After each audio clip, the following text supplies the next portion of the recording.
Hey y'all, it's been a minute. Life's been a little crazy, but today I just wanted to take a minute to talk about spiritual trauma versus religious trauma. Is there a difference, first of all, and can you have both, and what does that even mean? These are some things that my therapist has been talking with me about. I didn't even know that there were two different things. There is a difference, and I think that they're important, especially if you're deconstructing or if you are working through some of those big questions.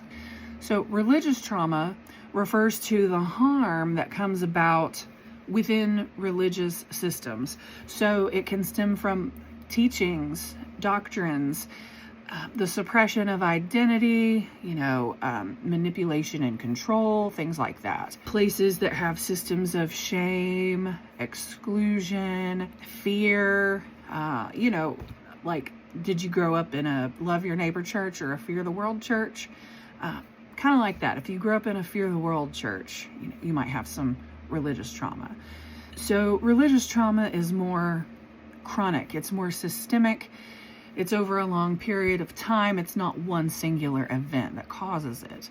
On the other hand, spiritual trauma is sort of like a broader umbrella term, and it can refer to anything that harms your spiritual self. So that can take place through the world of religion, but it also doesn't have to.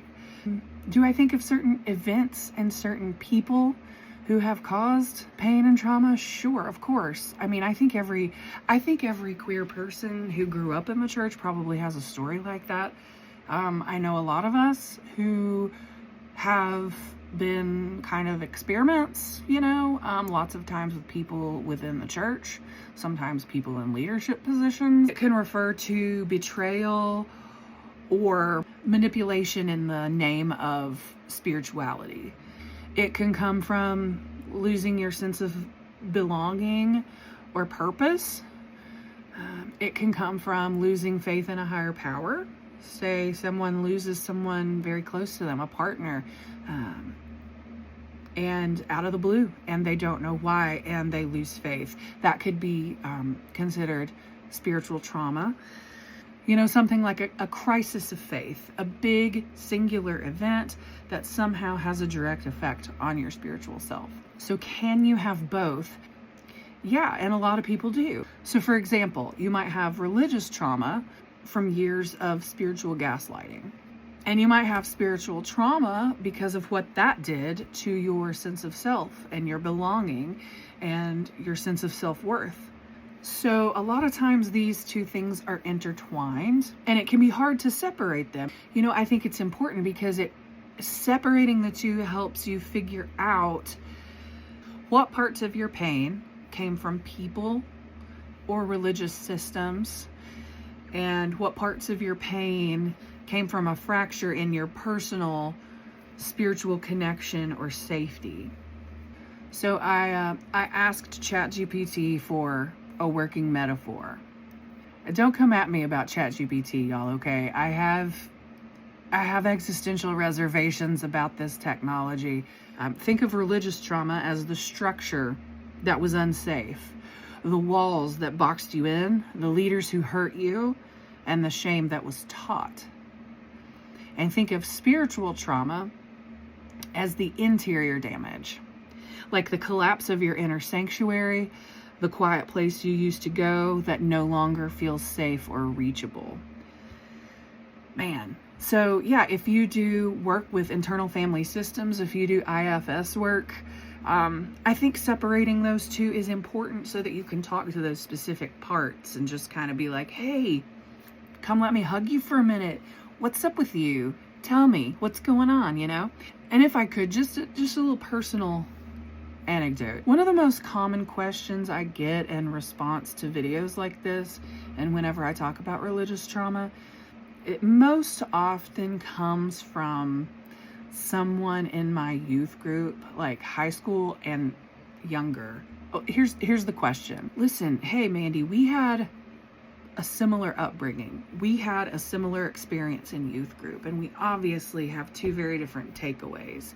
What did I miss? What was it about growing up in our youth group or in our church that that you felt was so damaging and that I was unable to see? So first of all, I want to preface with, back then I didn't even know that I was gay. I knew I was different. I just thought I was like a loyal friend. When something is not an option, you don't even consider it. I would not even let the thought lesbian come into my brain, is how like convinced I was that that would never, ever, ever be an issue with me. So I have fond memories of youth group. I really do. I don't have very many negatives. I certainly didn't have the thought process back then that, hey, this kind of teaching could be damaging. I really didn't think that because it was all that I knew.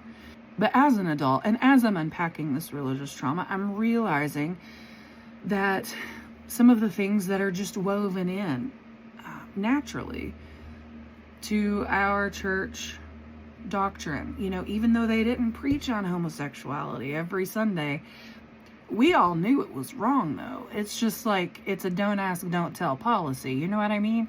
Like, there are just certain things that you don't talk about, and there are certain things that you don't ever say that you are. And so that's how I grew up.